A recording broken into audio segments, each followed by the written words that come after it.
성경 읽을 때 바다 나오면은 거기에 그런 이면적인 뜻이 있다고 생각하면 좋아요.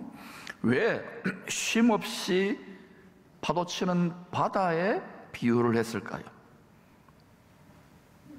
그것은 죄를 낳는 모체인 욕망이 모든 세상 사람들 안에서 파도치고 있기 때문에 그래요. 저와 여러분도 파도치잖아요.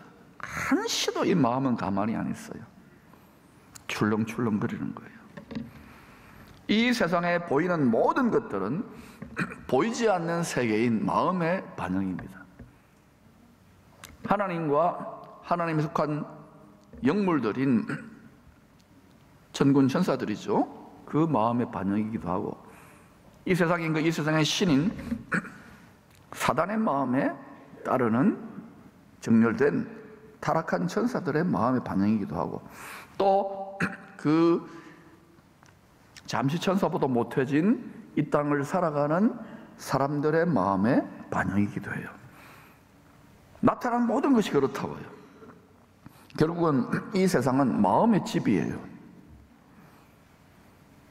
앞으로 하늘과 땅, 세상의 모든 나라들이, 심지어 교회까지도 성경 예언대로 더 흔들리게 되는 이유는 더 많은 사람들이, 심지어는 성도들까지 욕심의 우상 숭배를 끝까지 포기하지 않으려고 하기 때문입니다. 욕심은 잉태하면 뭐가 돼요? 지식으로만이 아니라 피나기까지 이걸 찔러 쪼개야 돼요. 성령의 검으로. 할렐루야. 이스라엘 백성들의 때에도 주여 주여 민노라 하지만은 마음 성전을 하나님께서 뭘 돋아? 욕심이 잉태한 즉, 욕심 때문에 장사하는 집이 되고 마음 성전이 강도의 속을, 욕심의 속을, 우상숭배의 속으로 되면 하나님은 가만히 내버려 두지만 때가 되면 때립니다. 아니, 미리 때려주면 좋아요. 와장창 중창 주장창 창 욕심의 집이 파쇄될지어다. 다윗도 영적 전쟁, 믿음의 선한 싸움을 치열하게 하다 보니까 너무 지치고, 겉사람도 지치고 속사람도 지치잖아요. 그러니까 다윗이 뭘 시편에서 내 영혼아, 내 영혼의 속사람아, 너는 어찌하여 왜 낙심하느냐? 우리 낙심할 때 얼마나 많아요. 너는 어떻게 외롭고 비참하고 괴롭고 원통하다고 하느냐? 너는 하나님을 바라라. 심해가 아니라 하늘의 천상의 낙원에 계시는 보좌의 하나님을 바라라. 용기를 내라. 흔들리지 마라. 이게 시편입니다. 다윗의. 위를 바라보세요. 위의 것을 생각하세요. 위에 있는 주님을 앙망하세요. 독수리같이 거기 독수리 동조 날아오르세요. 여러분은 여기 와서 종교적 취미활동하러 온 게 아니에요. 빛의 군대로 자진, 하나님 항상 자원하기를 원하세요. 강제로 안 하셔요. 그동안 바울이 이러한 낙원 간정을 자제한 것은 사람들이 늦고 지나치게 생각할까봐 두려웠기 때문이라고 합니다. 그럼에도 고린도 교회 일부 성도들이 자신의 사도적인 권위와 진정성을 부정하고 대적했기에 어쩔 수 없어서 무익하지만 이런 미련한 짓, 낙원 간정도 한다고 한 거예요. 여러분 중에 뭐 천국을 갔다 왔다, 천사를 보았다, 은사를 받았다, 꿈을 꿨다, 뭐 굉장한 거 있지만 제일 중요한 건 뭐냐? 내 마음을 지키는 거예요. 하나님의 영광이, 하나님의 쉐케나 영이 임재할 만큼 내 욕심을 밤낮 싸워야 되는 거예요.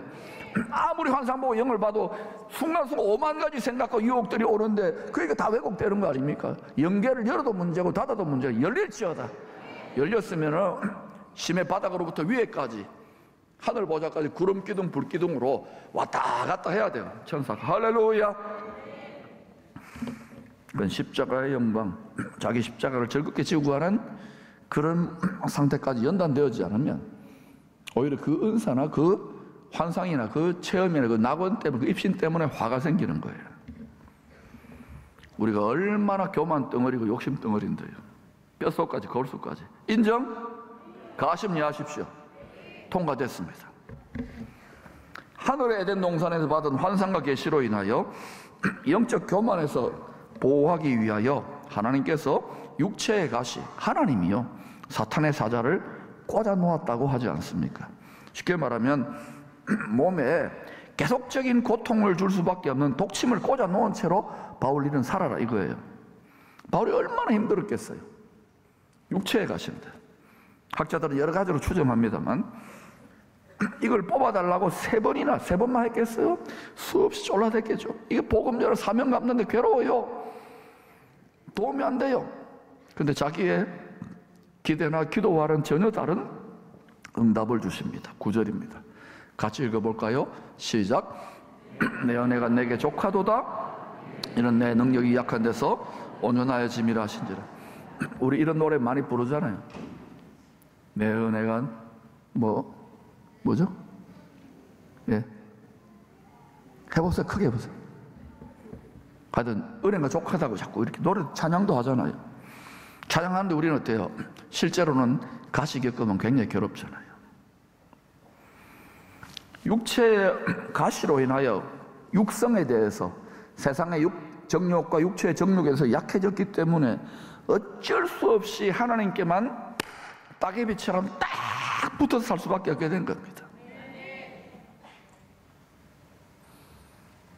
그런데 이것이 많은 기도 중에서 지혜와 계시의 성령의 조명의 빛이 비치니까 어두운 마음에 안 드는 응답인 것 같은데 이게 원수의 불시험으로, 집요한 불시험으로부터, 유혹으로부터 안전하게 보호하기 위한 신의 한 수인 것을 깨닫게 되는 거예요. 여러분, 저와 여러분도 바울 같지는 않지만 아킬레스건이 있죠. 가시가 있죠. 저 인간 없으면 직장에, 교회에 저 사람 없으면은, 내가 이 가난만 면하면은, 내 건강만 해지면은, 자식 얻을 때는 뽑아주시기도 합니다만은, 그러나 여러분 본질상 하나님은 우리를 끝없이 쉼없이 기도하게 하시려고, 안전하게 하시려고 다 꽂아둬요. 위대한 하나님의 종들, 구약과 신약의 모든 하나님의 백성 전부 다 가시 있습니다. 가시 없는 사람 손 들어보세요. 손 들까봐 제가 미리 이야기해 드릴게요. 솔로몬 가시 없었잖아요. 육체적으로, 세상적으로, 인간적으로 가장 모든 부귀영화, 와이프도 1000명이나 돼. 아이고, 욕심의 우상숭배로 활짝 열어버렸잖아요. 여러분, 이 시대의 기독교가 부자 청년과는 이 세상의 육체의 헛된 영광을 추구합니까? 정신을 차리세요. 매우 종교적으로 보이잖아요. 솔로몬 때 얼마나 예배 많이 드렸습니까? 쉽게 말하면 제사. 왜 먼저 택함받은 복음의 사명, 기도하고 죄사함의 복음을 전파하는 사명을 맡은 이스라엘과 예루살렘 성전이 잔인할 정도로 짓밟혔을까요? 오늘날 우리는 주여 주여 하면서 마음 성전은 하나님께서 먼 거 아닙니까? 보좌가 하나님과 일치되어 있습니까? 지식으로가 아니라 그러잖아요. 우리 마음에 임하는 능력, 에덴 동산이 이루어져 있습니까? 항상 기쁘고 복이 된 가운데 천국 복음을 전해야 되는 거 아닙니까? 복음을 전하는 선교사 사명자들, 저와 같은 목회자들 다 힘드니까요. 막 마음이 무너지고 우울증 걸리고 사모들 말은 안 해서 그렇지 야매로 있어 정신신경과 상담 가고 아프고. 저도 가봤잖아요. 야매로. 김천에 있어요. 세계적인 정신과의사. 여러분은 전혀 그런 거 없지요? 이유가 뭔지 아십니까? 죽기까지 치열하게 한번 해보면은 선교사님들 믿음이 안 좋아서 힘든 줄 아십니까? 이게 연계에 어마어마한 전파 방해가 있다고요. 완전히 심해 바닥 속 깊은 곳에 사는 생물들을 일으켜가지고 하늘의 영광의 빛의 세계로 살아라고 지금 가르치는 것이 이게 되겠단 말입니다. 가르쳐놓으면 또 다시 물속으로 다이빙 해가지고요. 바닷 속에 빠져드니까 주님 바라보다가 베드로처럼 빠지게 되는데, 베드로도 그랬는데 십자가 처리가 안 되면 기이한 빛의 나라로 살 수 없는 거예요. 세상에 파도치는 바닷물 위를 걸으시기를 축원합니다.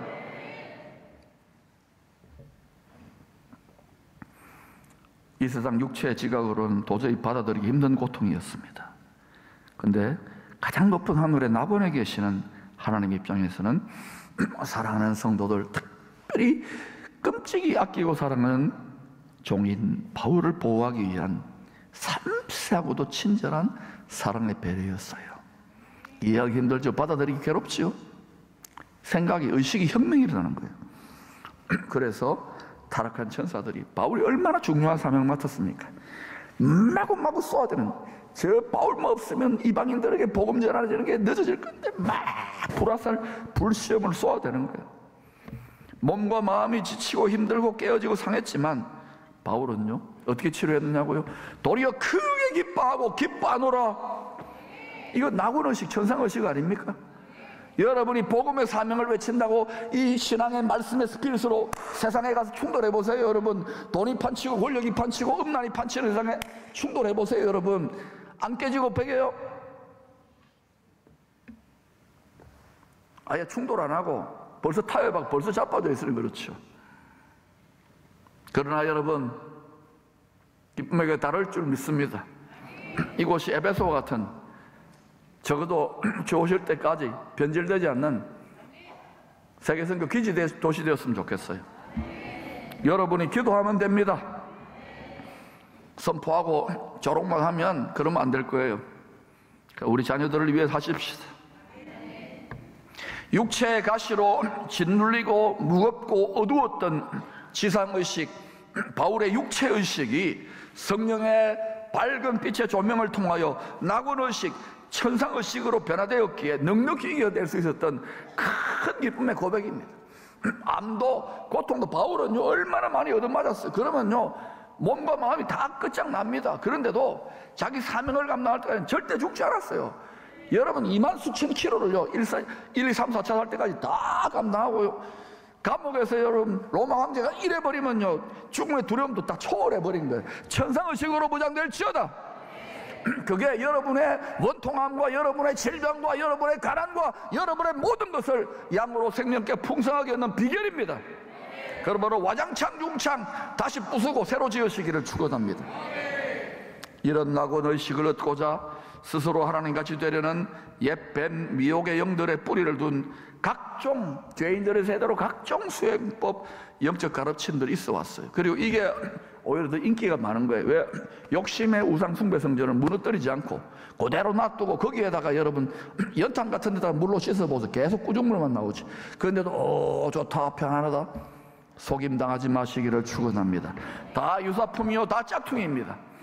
빛난다고, 광명의 천사로 빛난다고 다이아몬드가 아닌 거예요. 불로서 연단하여도 사라지지 않는 다이아몬드와 순금과 은과 보석같이 호마노와 녹보석처럼 빛날지어다. 그러한 성도들이 새 예루살렘 성의 어린 양의 아내 공동체가 되는 거예요. 뭐 다 아무나 뭐 주 오실 때에 어린 양의 공중 운인 자체가 어린 양의 아내 되는 게 아닙니다. 영분별을 잘 하시기를 바랍니다. 영분별의 기초는 말씀을 통하여 낙원지식, 천국지식, 예수 구원지식으로 무장되지 않으면 안 되는 거예요. 승리지식으로 무장되지 않으면 안 되는 거예요. 아이고 나는 신학생도 아니고 목사도 아닌데, 그렇게 하세요. 그러면 그리스도의 도의 초보로 우리가 이렇게 영분별하지 않으면, 말씀으로 무장하지 않으면 가정한 음란의 영, 욕심을 따라 들어옵니다. 옛 꽃뱀에게 낚여서 영원히 망할 수밖에 없어요. 지금 이 시대가요 지상의 물질 문명이 가장 왕성하고 지식과 과학이 최첨단으로 갑니다만, 여러분 보세요. 육체의 정욕 어디 시선 처리할 데가 없어요. 유튜브에 뭐 쇼트에, 그 다음에 또 안목의 정욕, 뭐 홈쇼핑 저도 가끔 삽니다.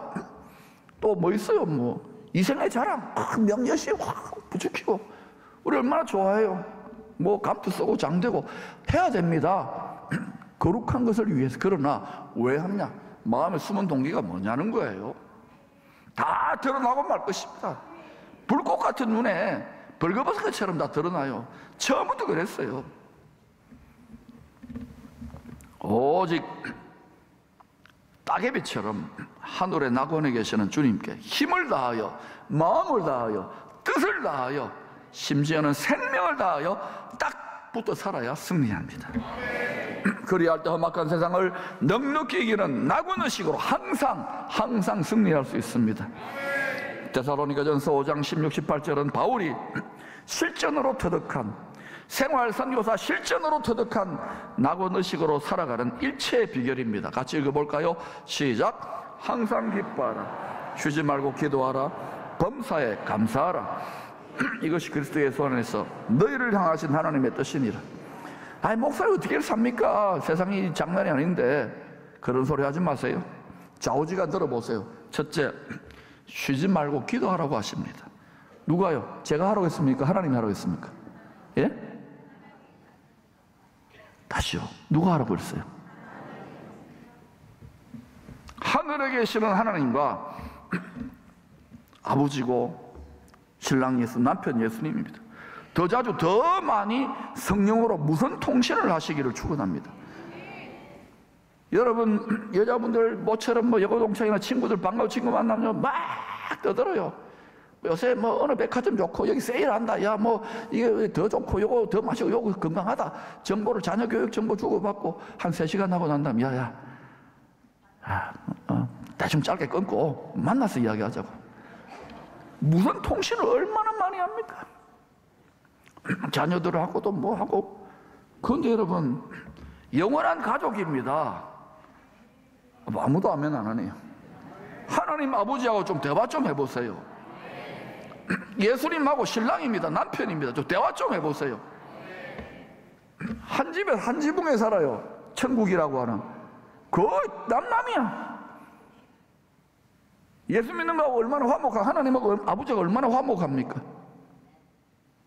욕심을 가지면요, 욕심이 소재처럼 밀가루 보리가루가 되지 않으면 욕심에 부자 청년 관원의 삶을 살 수 있도록 세팅된 피라미드 꼭대기에 올라가고 싶으면 우리가 이게 바늘기로 십자가를 통과해서 들어가지 못해요. 기이한 빛의 나라에.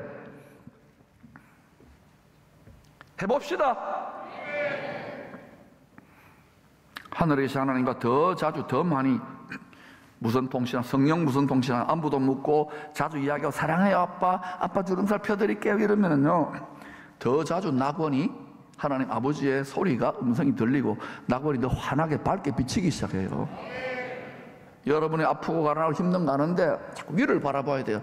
나는 심해 생물이거나 저 위에 있는 천상에서 하나님의 자녀로 왕같은 제사장으로 영원한 영광과 존귀로 살아야 되는구나. 이걸 날마다 묵상하세요. 그러지 않으면 다 이 세상의 바다에 다 수장당해요. 두 번째는 성령의 무선 통신을 계속 하다가 보면 범사에 저절로 감사하게 되어 있습니다. 왜요? 깨닫거든요. 하늘의 아버지께서 흠도 없고 티도 없는 예수님께서 이 시궁창 같은 세상에서 마음대로 뒹굴던 나를 마음대로 생각하고 마음대로 느끼고 마음대로 말하고 마음대로 살았던 이 나와 같은 나를 건져 영원한 생명과 존귀를 주시고자 독생자를 대신 희생하셨구나. 아버지 감사합니다. 예수님 감사합니다. 성령님 감사합니다.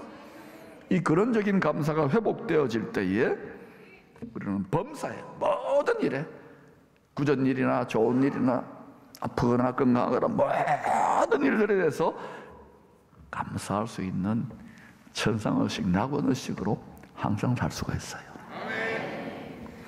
세 번째는 항상 기뻐할 수 있는 신령한 능력을 공급받는답니다. 마치 강물처럼 공급받아요. 왜냐하면 가장 높은 하늘에 낙원의 보좌로부터 흘러나오는 생수의 강이, 성령의 권능이 내 마음 성전 깊은 곳으로부터 끊임없이 영생하도록 솟구쳐 나오기 때문에 그래요. 이 놀라운 내면의 신비, 보이지 않는 세계의 신비를 체험한 성도들은 마음 중심으로부터 성령의 검으로 내 심장이 욕심이 찔러 쪼개어진 주님의 심정을 가진 자들의 심령으로부터 이 찬양이 감격으로 부를 수 있게 되는 거예요. 한번 불러볼까요? 내게 강 같은 기쁨, 내게 강 목소리를 말해 뱃속 중심부터 내게 강 같은 기쁨이 넘치네. 할렐루야. 내게 강 같은 기쁨, 내게 강 같은 기쁨, 내게 강 같은 기쁨이 넘치네. 알아요. 여러분 이렇게 노래 부르세요. 그런데 여기서 한 걸음만 나가면 전혀 안 기쁠 거예요. 딱 죽고 싶은 분도 있을 거예요. 그래도 자꾸 해보세요. 자꾸 노래를 부르세요. 노래한 대로, 말한 대로, 느낀 대로, 생각한 대로, 마음대로 그렇게 되게 돼 있어요. 누구 마음대로? 하나님 마음대로 되게 돼 있어요. 그게 뜻이랍니다. 구세주 예수 안에서 은혜로 구원받은, 사랑받는 하나님의 자녀, 우리들을 향하여 가장 높은 낙원의 보좌에 계시는 하나님 아버지의 뜻이 뭐냐고요? 기도하라, 감사하라, 기뻐하라. 우리를 안전하게 하기 위해서. 그래 여러분 잘난 거 압니다. 모든 잡다한 생각들 다 사로잡아서 싸그리 어떻게 해요? 헬라 말입니다. 싸그리 다 예수 그리스도 하나님 말씀의 뜻 앞에 복종시킬 수, 무릎 꿇을 수 있기를 축원합니다. 여러분 이거 안 하고요 환도뼈를 안 꺾고 계속 살잖아요. 그러면 또 잔인하고 흉악하게 결박돼서 질질질 끌려다닙니다. 여러분 마음의 생각에 욕심을 따라 질질질 끌려다녀요. 안 그럴 것 같습니까? 좌우지간 쉬지 말고 기도합시다.